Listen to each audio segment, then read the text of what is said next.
él es Álvaro González Reyes. Viene, diríamos, bajándose del avión. Viene desde Valdivia, desde la Universidad Austral de Chile. Una universidad que, bueno, tiene un prestigio a nivel nacional. Y bueno, ¿por qué él está acá? Porque tenemos a nivel global un problema bastante serio. Y este problema serio, él va a ir desde la génesis hasta lo que nos depara el futuro. ¿Y cuál es el tema en sí? Y ya que él es un climatólogo y él va a contarles un poquito más qué más hace, corresponde al calentamiento global. Entonces, él ha titulado, me parece, por ahí está, su charla, Cambio Climático, Pasado, Presente y Futuro.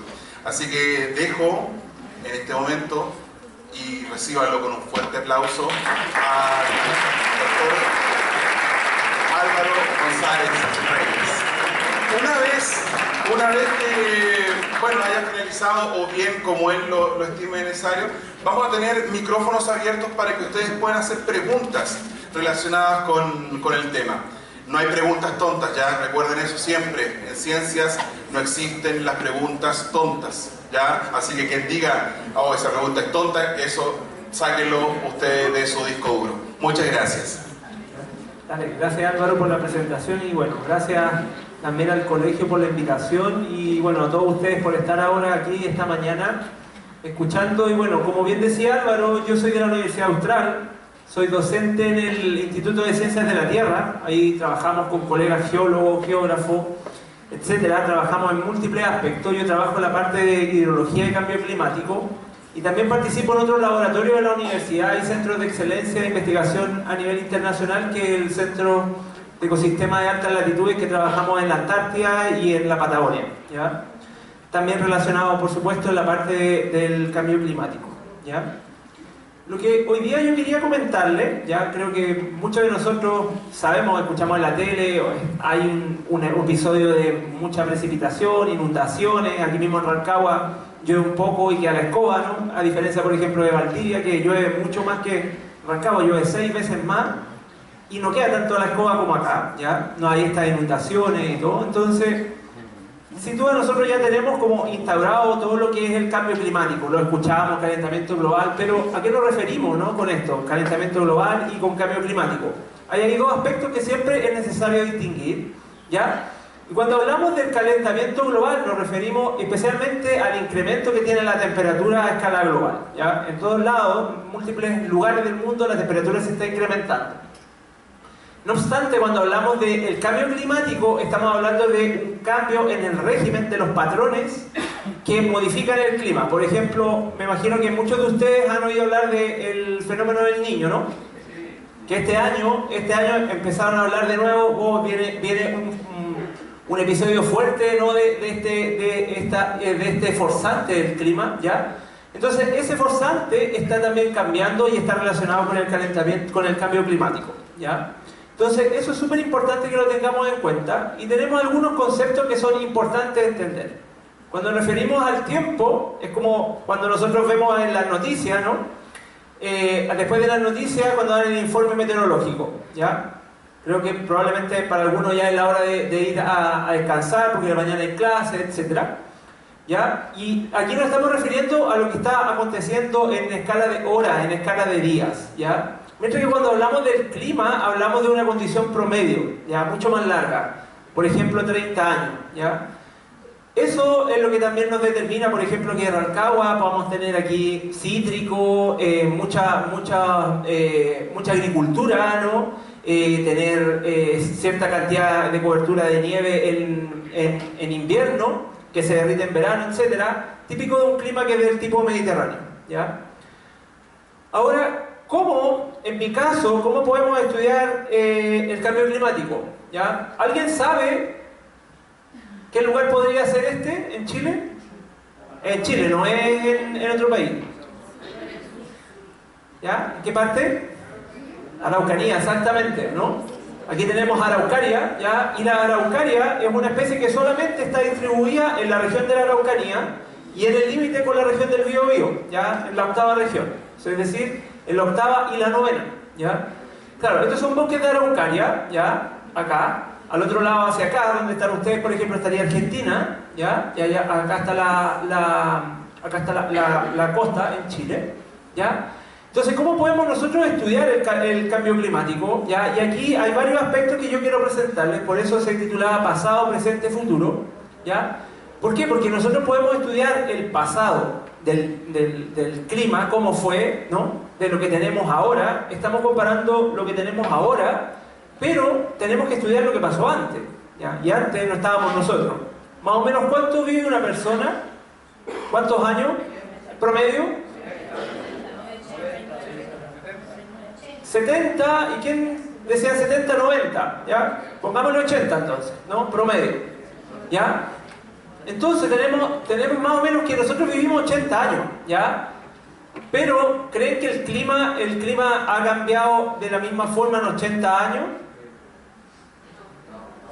¿O antes el clima fue igual? Es decir, Rancagua era igual como era el Rancagua de los abuelos de ustedes, de sus bisabuelos, ¿no? ¿No, cierto? ¿Ya? Para eso entonces ocupamos lo que nosotros denominamos proxy o testigos del clima, ¿ya? Y aquí tenemos diferentes testigos o proxy, que pueden ser biológicos, ¿ya? Que por ejemplo el polen, que pueden ser físicos, que pueden ser los sedimentos, y también que pueden ser proxy que son químicos, ¿ya? Como en este caso los isótopos, ¿ya? Estos por supuesto están contenidos en diferentes partes, ¿ya? En diferentes lugares. ¿Y cuál es la gracia? Que hay algunos que nos permiten llegar hasta más o menos, fíjense, 1 millón de años atrás. Es decir, nosotros como que podemos tomar con esto, ¿ya? 1 millón de años atrás. Muchos de ustedes se preguntarán, ¿quiénes son los que estudian este tipo de cosas? ¿Quiénes creen ustedes que son las personas que estudian este tipo de cosas? ¿Qué carreras, por ejemplo? ¿Ah? Geología, en parte, sí. A los que no les gusta la minería, se van a la parte científica, los geología. Ya, los arqueólogos sí, pero los arqueólogos, fíjate, los arqueólogos, ¿qué es lo que hacen los arqueólogos? Ya, ¿ven huesos de qué? ¿De humano? ¿Ah? ¿Humano o de animales? ¿Ah? Los arqueólogos, en este caso, los arqueólogos ven a la gente y ven los huesos, pero de las civilizaciones, de etnias, ¿no? Entonces, es más que nada el periodo mucho más corto, ¿no? 2000 años, 8000 años, ¿ya? Fíjense lo que hay aquí entre 8000 y 2000 años, ¿ya? ¿Alguien sabe lo que son los tree rings? ¿Ha oído hablar? Ya, anillos de árboles, exactamente. Vamos a profundizar en esta charla, ¿ya? Sobre eso. Pero hay también sedimentos, ¿no? Que son los ice core, ¿ya? Que son los testigos del hielo. También nos permiten ver el clima pasado, los sedimentos, etc. ¿Ya? También están los corales, los sedimentos en el océano y en las costas, ¿ya? Entonces, también tenemos el registro histórico. ¿Por qué? Porque si nosotros vamos a Santiago, vamos a la Biblioteca Nacional, o vamos a Europa, por ejemplo, vamos a encontrar registros históricos de diferentes partes del mundo de 1000 años, ¿ya?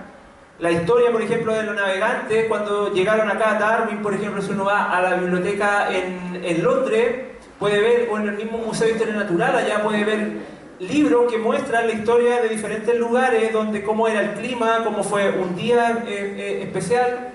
No sé si ustedes sabían o no, pero Darwin estuvo en Chile. ¿Sabían eso? ¿Ah? ¿No? ¿No sabían? Ya.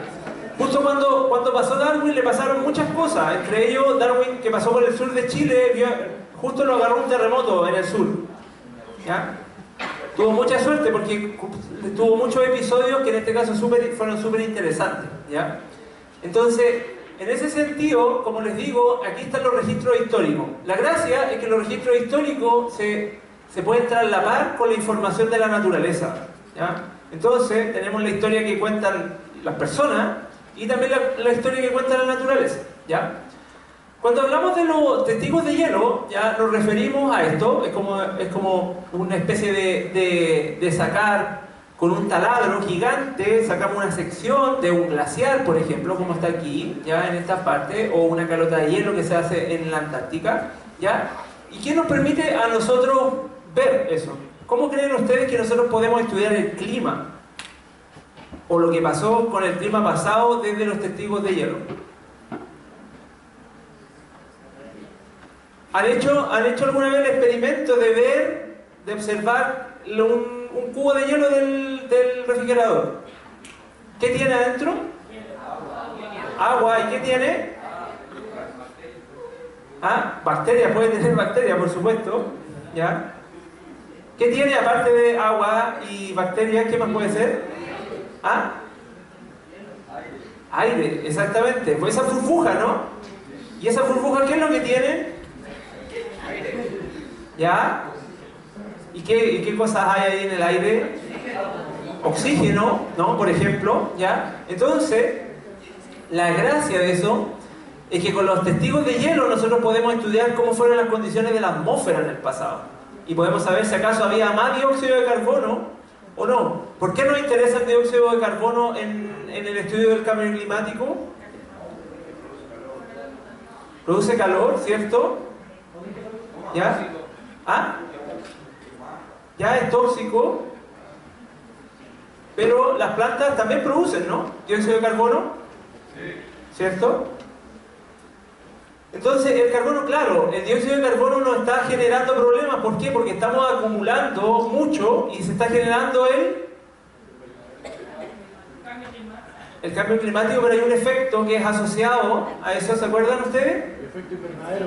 Cuando alguien tiene un lugar donde pone lechuga, tomate, ¿cómo se llama eso?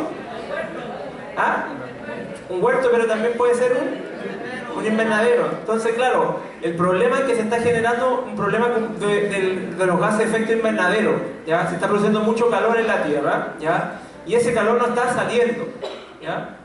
Entonces, con esto nosotros podemos hacer ese estudio, ¿ya? Y es súper interesante, ¿por qué? Porque nosotros podemos estudiar hasta más o menos 50.000 años atrás, ¿ya? Y podemos entender varios procesos. Una cosa interesante es que no solamente, siempre cuando uno se imagina los testigos de hielo, uno se imagina al tiro los lugares que hace mucho frío, como los polos, ¿no? En la Antártica, o también acá en Groenlandia, ¿ya? Etcétera. Pero fíjense que hay diferentes lugares, hasta en África, que se han sacado testigos de hielo, ¿ya? ¿Cuál es la gracia de esto? Es que nosotros, por ejemplo, acá en Perú, ya más o menos a 5.600, 5.800 metros, ¿ya? De elevación, tenemos hielo, ¿ya? Y aquí también, en la cordillera acá, pero acá hay una especie de casquete de hielo gigante. Y la gracia es que se ha podido estudiar desde aquí, imagínense, desde este lugar de Perú, ¿ya? Acá, se ha podido estudiar qué es lo que pasa con el fenómeno del Niño en el Pacífico tropical. Y hay una súper buena relación, ¿ya? Esta cosa parece mágica, ¿ya? Pero también nos muestra de que el sistema climático está todo conectado, ¿ya? Si yo genero cambios, por ejemplo, en este lugar, también voy a generar cambio en la concentración del hielo que hay aquí en Quelcaya, en esta zona en Perú, ¿ya? Eso mismo, por supuesto, también pasa acá, porque estamos relacionados, ¿ya?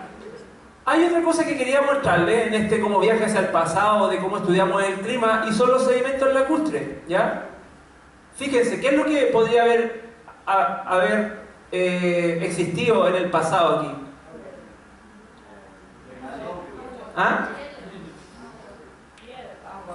Piedra, lago, hielo, vida, claro.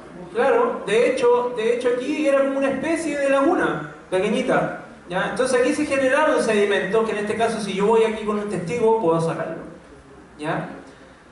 De esta forma, aquí en esto está súper bien documentado esta parte. Yo puedo ir con una balsa y de aquí se tira una especie de taladro que llega abajo, impacta en el suelo, ¿no? En el fondo, y puedo sacar una sección. Y con eso, ¿qué es lo que puedo hacer? Puedo estudiar también el clima, ¿ya? Cómo cambió en el pasado. Y eso, por ejemplo, ha sido súper interesante. Imagínense una laguna metida acá en las Torres del Paine. ¿Alguien ha tenido la oportunidad de conocer el Parque Nacional Torres del Paine? Ya. Ese es un lugar súper interesante, aparte de ser toda la belleza escénica, ¿ya? ¿Por qué? Porque hay unas lagunitas pequeñas que formaron glaciares, ¿ya? ¿Y cuál es la gracia? Que con estos lugares, aquí en la Patagonia, se ha podido entender cómo la ruta de las tormentas está yéndose cada vez más hacia la Antártica. Y eso es una de las causas del cambio climático, por eso acá tampoco está lloviendo tanto en Rancagua, en Valdivia está lloviendo cada vez menos, ¿ya? Es un efecto también que estamos produciendo nosotros, más adelante les voy a contar. Pero la gracia es que con esto hemos podido saber cómo ha cambiado eso en los últimos 3.000 años, ¿ya? Otro próximo testigo del clima son los anillos de crecimiento de los árboles. ¿Alguien tiene una idea de dónde puede ser esta foto? ¿Ah? ¿Torre del Paine? ¿Qué dicen ustedes? ¿Ah?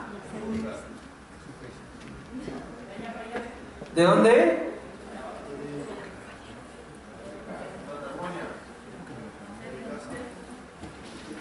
Esta foto es de aquí arriba, de la cordillera de aquí de Rancagua.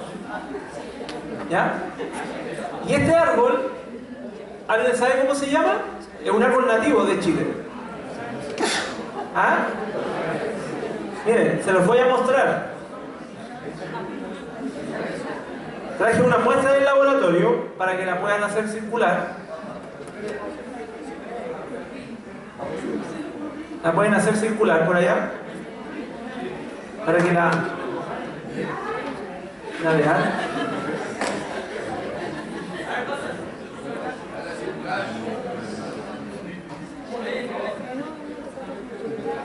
Pueden ver atrás cuántos años tiene la muestra.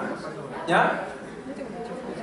Bueno, este árbol es el Astrocedrus chilensis, que es el ciprés de la cordillera, ¿ya?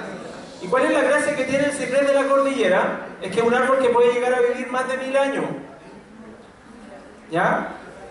Esos árboles, por supuesto, nosotros no cortamos el árbol, sino que estos árboles a veces quedan depositados cuando hay derrumbe, quedan abajo muertos los troncos, y esos son los troncos que nosotros sacamos para hacer los estudios, ¿ya? Pero lo que quería también representar en esta foto, ya que sin duda aquí hay lugares preciosos, ya aquí mismo al lado de nosotros, ya que nosotros decimos, oye, necesitamos viajar a la Patagonia en realidad para ver lugares lindos, y en realidad no, los lugares bonitos están en todos lados, y especialmente aquí, ya en la cordillera de Santiago, Rancagua, Curicó, etc. Ya hay lugares muy bonitos, y estos árboles son realmente unos verdaderos sensores de las lluvias, ya. Y ahora quería también mostrarles de dónde proviene todo esto, ¿ya? En realidad esto no es algo que nosotros hayamos desarrollado, ¿ya? Sino que, fíjense, acá está este tipo, que es Andrew Douglas, ¿ya? Que fue un fundador de un laboratorio, que es el laboratorio más importante del mundo de niños de árboles, ¿ya? ¿Y cuál es la gracia, ¿ya? De este tipo? ¿Qué profesión creen ustedes que fue este gallo? Arbolista, leñador. ¿Ah? ¿Qué profesión? ¿O en qué estaba interesado? Dentro ya, aparte de la dendrocronología, es que tiene una historia bien interesante este tipo. Este tipo era astrónomo. ¿Ya? Y lo mandaron a trabajar a Arizona, ¿ya? Ahí a Tucson, en Estados Unidos, que es una zona desértica. Y por supuesto en la zona desértica, como hay poca cobertura de nubes, como La Serena, el norte de Chile, se puede ver súper bien la astronomía. Pero este tipo empezó a ver que había una relación entre el crecimiento de los árboles y también las manchas solares, ¿ya? Entonces fue algo súper revolucionario, ¿ya? Y él fue el fundador de este laboratorio, ¿ya? Que es el laboratorio más importante en el mundo de anillos de árboles. Esta es una muestra que hay también de ciprés, ¿ya? Que tiene otro color por un tema químico, ¿ya? Pero también es una muestra de ciprés de la cordillera como la que anda ahí moviéndose, ¿ya?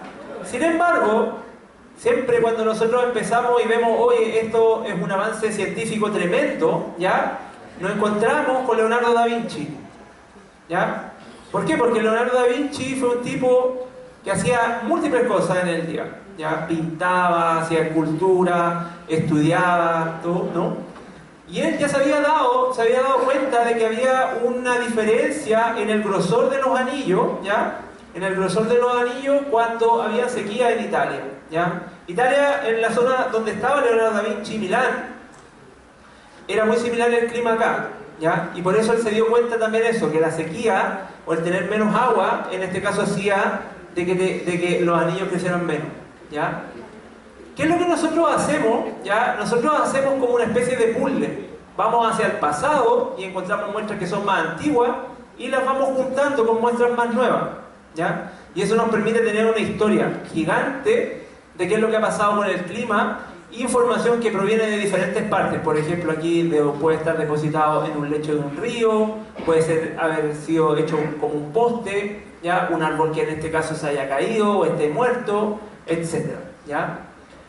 ¿Qué es lo que nos ha permitido a nosotros hacer? Fíjense acá en esta imagen, ya tenemos bosques que vienen desde el altiplano hasta acá al Cabo de Horno, ¿ya?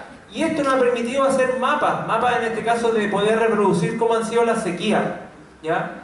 Por ejemplo, el año 1998 hubo una sequía gigante en gran parte de todo Chile y también en la parte sur de Argentina, como pueden ver ustedes acá, ¿ya?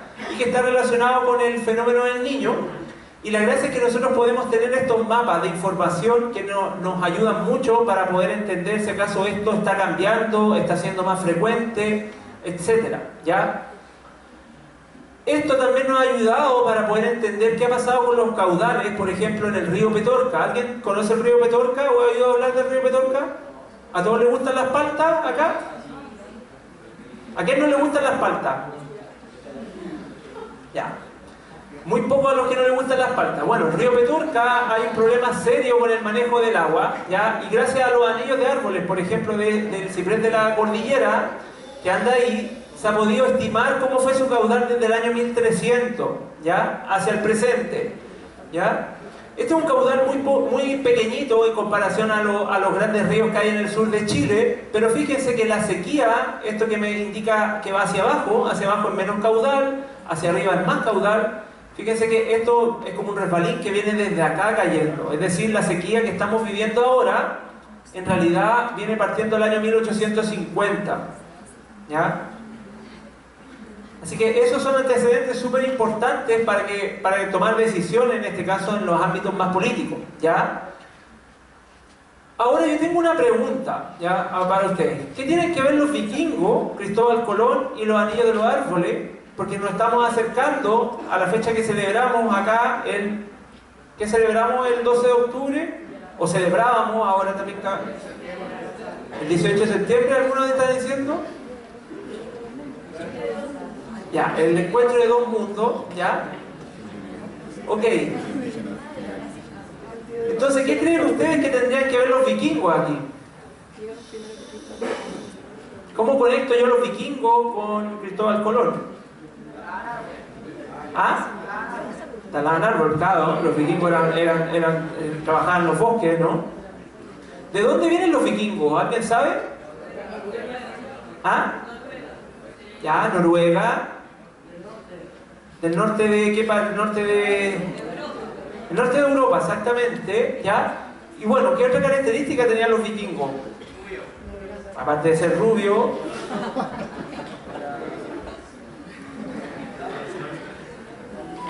¿Andaban en qué los vikingos? Barco, ¿no? Eran grandes navegantes, ¿ya? Entonces, acá los vikingos, ¿cómo conectamos los vikingos, Cristóbal Colón y los anillos de los árboles? ¿Ya? El año pasado, en una conferencia que tuve la oportunidad de ir a Montreal, a Canadá, se presentó este trabajo que, por supuesto, revolucionó todo. ¿Por qué? Porque siempre nosotros teníamos, y nos enseñaron, de que Cristóbal Colón había llegado a América, pero Cristóbal Colón decía, llegaba a América en el año 1942. Pero fíjense que en el año 1021, los vikingos ya habían llegado a Nueva Escocia, en Canadá. ¿Y cómo detectaron eso? Que a los vikingos se pusieron a armar barcos. Y esa madera quedó depositada ahí. Y después, con análisis de la química de la madera, se dieron cuenta de que la madera que había ahí era madera que había en los bosques de Europa. Entonces, este hallazgo nos dice de que en realidad Cristóbal Colón no fue el primero que estuvo en América, sino que fueron los vikingos, ¿ya? Entonces, este tipo de trabajo, gracias al estudio de los anillos de los árboles, nos cambia y nos hace revolucionar todo lo que en realidad tenemos como el conocimiento. Y por otro lado nos dice una cosa súper importante, que en la ciencia no hay una verdad absoluta, ¿ya? Y que todo esto puede cambiar. No obstante, hay que tener los argumentos, ¿ya? Para poder hacer como este tipo de argumentos, ¿ya? Una cosa súper importante que nos han ayudado los anillos de los árboles y todo esto, ya yendo hacia el presente, es que fíjense, tenemos por un lado el forzamiento que ocurre de manera natural. Si nosotros, esto que está en verde, si el clima hubiera evolucionado naturalmente, el clima hubiera seguido así, en este caso la temperatura, mientras que nosotros influenciamos a que esta temperatura aumentara a escala global, ¿ya? Entonces nosotros con los anillos de los árboles y todos estos proxies que yo les he mostrado, testigos, nos ayuda a entender esto, el antes y el después. Y más o menos nosotros podemos ver de que hay dos acontecimientos bien importantes. Uno de ellos es la revolución industrial, que hace de que la temperatura aumente bruscamente en el globo, ¿ya?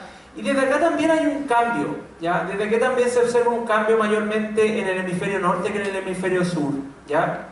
Y eso es súper importante, y ahora aquí quiero destacar un trabajo, ¿ya? Que se hizo con el alerce. ¿Alguien ha oído hablar del alerce? Sí. ¿Alguien conoce, ha tenido la oportunidad de conocer un alerce? ¿Ah? Ya. ¿Cuánto más o menos cree que puede vivir un alerce en pie? ¿Mucho cuánto? ¿250? ¿Ah? Ya. Más de 1000 años. Eso sí. ¿Cuánto creen más o menos que puede vivir un alerce? ¿Ah? Ya. En el laboratorio hay una muestra de 3600 años. O sea, es decir, 3600 anillos. Entonces eso nos muestra de que el alerce puede llegar a tener 3600 años, ¿ya? Probablemente más, ¿ya? Y el alerce es súper importante, ¿ya? Porque nos ayuda mucho a estudiar el clima y también es la conífera más longeva del hemisferio sur, ¿ya? Obviamente que es una conífera y también está emparentada con la secuoya en el hemisferio norte, ¿ya? Por eso se parecen un poco. Y la gracia es que, por ejemplo, con el alerce pudimos estudiar cómo ha evolucionado la temperatura en el sur de Chile y Argentina. Y fíjense, desde hace 5680 años hacia el presente. Y fíjense que nosotros no vemos que esta línea roja, que es la que nos indica si va muy hacia arriba o muy hacia abajo, es decir, una línea de tendencia, no nos muestra que la temperatura ha aumentado tanto, ¿ya? Sin embargo, hay acá episodios que sí aumentan mucho la temperatura y en otros que es algo súper importante, pero también nos muestra de que el hemisferio sur no funciona como el hemisferio norte y sería súper interesante también poder entender por qué, ¿ya? ¿Y por qué creen ustedes que pasa en el hemisferio sur con el hemisferio norte? Si uno ve un mapa de ambos, ¿qué hay en el hemisferio norte que no hay tanto en el hemisferio sur? ¿Qué creen ustedes? ¿Ah? Calor, arena, ¿ya? ¿Qué puede ser? Lluvia.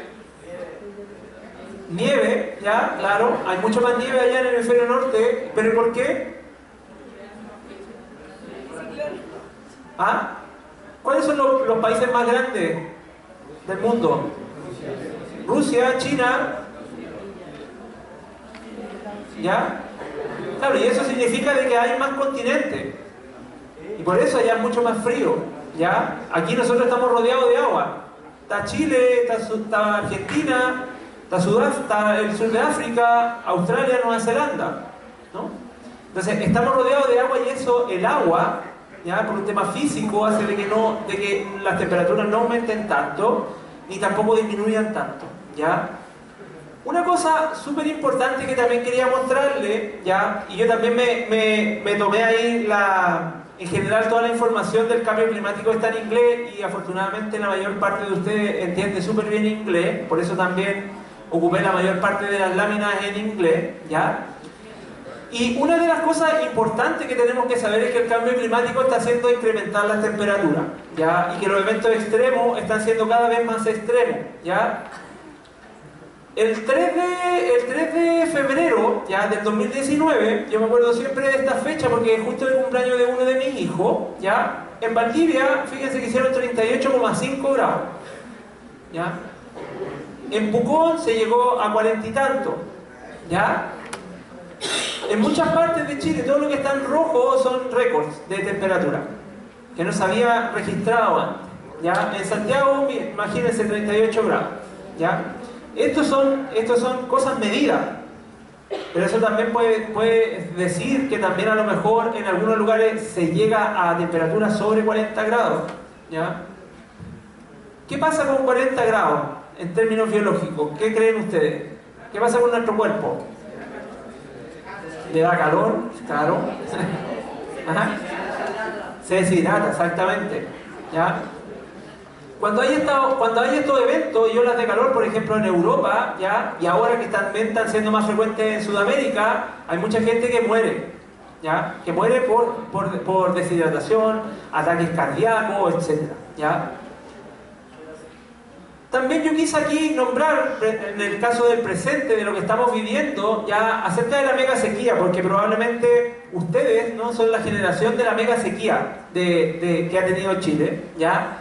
Y porque esto ha traído repercusiones en muchos ámbitos, ¿ya? No solamente económicos, sino que también en el ambiente, ¿ya? Y creo que es algo que nunca se había percibido. La sequía actualmente, que aún no se sabe si estamos saliendo o estamos todavía en ella, ya es una sequía que ya lleva 12 años, ¿ya? Es la sequía más extensa que hemos visto, ¿ya? En términos de la historia del clima en el país, ¿ya? Entonces es un acontecimiento súper importante porque también ha hecho que cambien muchas cosas en el país, ¿ya? Ahora, también, yendo un poquito más al sur, ¿no? A la Antártica, ¿ya? El cambio climático también está afectando ya a otras regiones, y como lo es la Antártica. El continente antártico es algo totalmente lejano para nosotros, porque es algo que no lo vemos cuando ponemos, quizás viendo la televisión y vemos Discovery Channel o en Nat Geo, ¿no? Y dan ahí algún reportaje, ¿no? Ese tipo de cosas que vemos, los pingüinos, todo esto, ¿no? Las focas, etcétera. Pero no lo tenemos en nuestro día a día, ¿ya? Sin embargo, la Antártica es un regulador del clima muy importante y está cambiando, ¿ya? Está cambiando de forma muy drástica, y aquí hay un trabajo muy interesante que muestran los pingüinos emperadores, ¿ya? Que los pingüinos emperadores necesitan esta cobertura de hielo que hay sobre la Antártica, ¿ya? Y fíjense que en muchos de los lugares, esto al año 2050, si la temperatura aumentara en 1,5 grados en la Antártica, fíjense, ¿ya? Tendríamos que acá en muchos lugares el pingüino emperador no podría estar, ¿ya? Sino que estaría, por ejemplo, en la zona donde están los puntitos en negro, ¿ya? Si la temperatura, fíjense, aumenta 2,6 grados, ¿ya? También tendríamos que solamente los pingüinos emperadores estarían acá, que es el mar de Weddell, ¿ya? Pero en toda esta zona que está aquí, que es el mar de Amundsen-Bellinghausen, estarían casi extintos los pingüinos emperadores, ¿ya? Entonces es algo bastante drástico, ¿ya? Es algo bastante drástico, y desgraciadamente todas estas especies, nosotros cuando vemos las típicas figuras del oso polar y todo esto, estas especies realmente también nos llaman a decir, oye, realmente hay un cambio, ¿ya? A veces nosotros no vemos el cambio climático, pero claro, estas especies sí lo están sufriendo, ¿ya? Sí lo están sufriendo y están quedando sin hábitat, ¿ya? ¿Por qué les digo que es importante entender lo que pasa en la Antártica? Porque fíjense que los periodos acá, esta es la lluvia del sur de Chile. Fíjense los años donde la lluvia es bajita, ¿ya? Ahí tenemos menos lluvia, es decir, esta línea que está aquí horizontal hacia abajo, son los años que coinciden con un índice que viene desde la Antártica, ¿ya? Que se llama la oscilación antártica, ¿ya? Fíjense, entonces básicamente cuando tenemos estos eventos muy secos en el sur, está relacionado también con este índice que controla la presión en dos lugares de la Antártica y en el sur de Chile. Entonces la Antártica es un regulador, ¿ya? Es un regulador clave en este caso para nuestro clima. Yo tengo aquí ya para ir cerrando, ya un poquito de abrir también la discusión y los comentarios de ustedes, que me parece también súper importante, ¿ya? Tengo esta pregunta, pensando en que ustedes son alumnos de tercero medio, ¿ya? Primero, ¿no? Primero, tercero. Cuarto. Primero, tercero, cuarto, ¿ya? Segundo, cuarto, ¿ya? Entonces, ¿qué pasa? Yo tengo esta pregunta y probablemente cuando yo estaba estudiando también me hacía este tipo de pregunta, ¿ya? ¿Por qué yo necesito aprender, en este caso, a programar computadora, matemática? ¿Por qué necesito aprender física, biología, ¿ya? Y en este caso para estudiar el cambio climático. ¿Qué creen ustedes? ¿Es importante o no tanto? ¿O es importante no solamente para el cambio climático, sino que para lo que ustedes quieran hacer más adelante o lo que decidan trabajar, etcétera? ¿Lo ven importante o no? ¿Ah? ¿Alguien podría responder por qué? ¿Por qué lo importante? ¿Se atrevería a decirlo? ¿Por qué debemos saber este tipo de cosas? Programar computadoras sobre todo, ¿no? Que es algo que no vemos en los colegios. Normalmente, salvo a los que les guste la robótica y toda esta parte que para algunos es como la parte más nerd, ¿no? Pero que es una parte muy importante. ¿Alguien se atreve a mencionar? O por adelante también, ¿ya? Bueno, les dejo esta pregunta abierta, después más adelante la podemos contestar cuando tengamos la ronda ahí de discusión, ¿ya?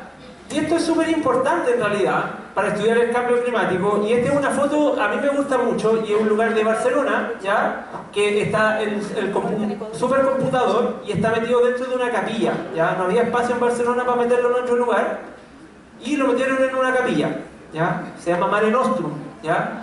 Y este computador trabaja haciendo simulaciones del clima, ¿ya? ¿Por qué les digo simulaciones? ¿Ya? ¿Para qué necesitamos simulaciones? Es porque nosotros necesitamos meter la matemática, la física, ¿ya? Para estudiar el cambio climático, ¿ya? ¿Y cómo lo hacemos? Metemos todos estos procesos físicos que nosotros vemos, por ejemplo, la precipitación, cuando hay evaporación, ¿no? Cuando hay, ¿qué pasa si yo incremento la energía solar en tanto y tantos watts por metro cuadrado, etcétera? Yo genero programas, en este caso en computadoras, que me permitan hacer eso, ¿ya? Por supuesto que si yo quiero hacerlo para todo el mundo, esto yo no lo puedo hacer en un notebook cualquiera.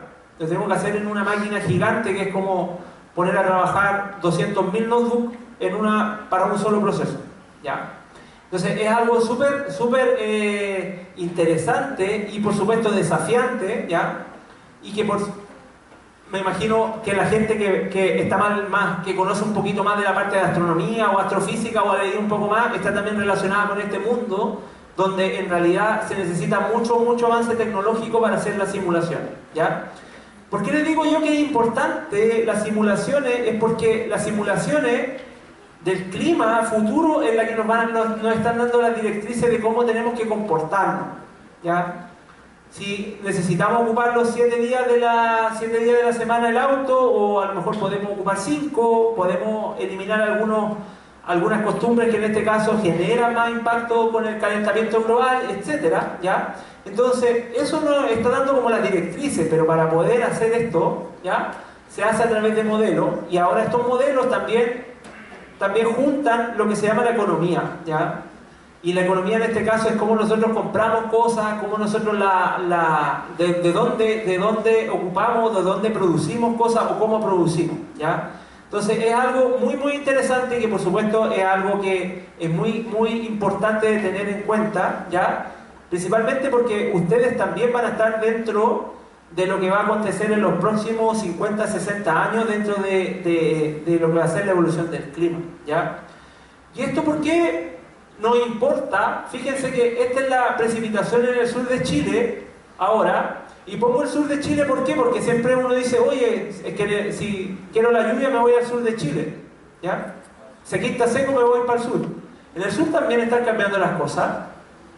Y fíjense de que si nos comportamos de la manera más mal, ya en este caso seguimos contaminando las mismas tasas, etc., la precipitación va a bajar a casi 1200 milímetros de agua, y antes teníamos 1900, es decir, 700 milímetros. 2 veces lo que llueve en Rancagua, ¿ya? Más o menos. Si nos comportamos bien, volveríamos a una condición normal, ¿ya? Sin embargo, los modelos tienen errores. Y los errores es que en realidad los modelos están diciendo un valor diferente a lo que se está midiendo, ¿ya? Entonces eso es súper importante de tener en cuenta, ¿ya? Lo mismo pasa con las olas de calor, es decir, eventos de mucha temperatura se están incrementando, ¿ya? Cuando hay este escenario más pesimista, si nos comportamos mal, pero estas olas de calor no van a evolucionar tanto o no van a incrementar tanto si nos comportamos de una manera más equilibrada con el medio ambiente, ¿ya? ¿Por qué yo les estoy comentando todas estas cosas? Y probablemente ahí es una de las grandes preguntas de ustedes, ¿ya? Que en este caso ustedes se hacen, oye, interesante la ciencia, no es interesante, no me interesa la ciencia, todo puede ser, ¿ya? Y para los que estén interesados en la parte de la ciencia, es un mundo que en realidad no para nunca, ¿ya? Siempre a mí recuerdo, me preguntaban, yo la verdad que me di varias vueltas y estudié varias carreras, ¿ya? Entre eso terminé haciendo un doctorado en geología, ¿ya? Y la verdad que la gracia de la ciencia es que es algo que nunca para. O sea, para la gente que en realidad tiene una curiosidad, ¿ya? Y le motiva varias cosas, el camino científico yo creo que es uno de los mejores caminos porque es una cuestión que nunca para. Siempre uno está aprendiendo cosas todos los días, ¿ya? Y una de las gracias también es que es un mundo que nos permite crear, así como el arte, que está muy vinculada a la ciencia, ¿ya? Sí, puse esta imagen que es bien chistosa de Albert Einstein, ¿no? Y una de las gracias que también tenía Einstein, que también era músico, ¿ya? No tocaba muy bien parece, pero sí jugaba ahí con un violín y todo, ¿ya? Porque hay una muy buena relación entre las matemáticas, la física y la música, ¿ya? Pero la creatividad es muy importante porque también nos hace de que nos divirtamos haciendo cosas. Y yo creo que una de las cosas, como mensaje que quiero dejarle a ustedes, es que si ustedes se divierten haciendo algo, yo creo que ese es el lugar donde hay que estar, ¿ya? Y eso es súper importante. Otra cosa, que también cuando uno se decide en el tema de la ciencia, ¿ya? A veces uno dice, oye, no estoy inspirado en escribir algo o hacer tal cosa, ¿ya? Pero lo importante es estar siempre haciendo cosas, ¿ya? No estar todo el día sentado trabajando, ¿no? Pero siempre estar haciendo cosas, ¿ya? Recurrentemente. El ocio también es bueno porque también nos ayuda a pensar y a decantar la información, ¿ya? Pero para la inspiración es súper importante tener esto en cuenta, ¿no? Estar ahí siempre, ir buscando, ¿no? Día tras día, ¿ya? Y bueno, eso quería mostrarles por hoy día, ¿ya? Estoy una fotito ahí justo con la misma rodela de Andrew Douglas en Estados Unidos, ¿ya? En el laboratorio ahí de dendrocronología. Y eso, gracias por escucharme.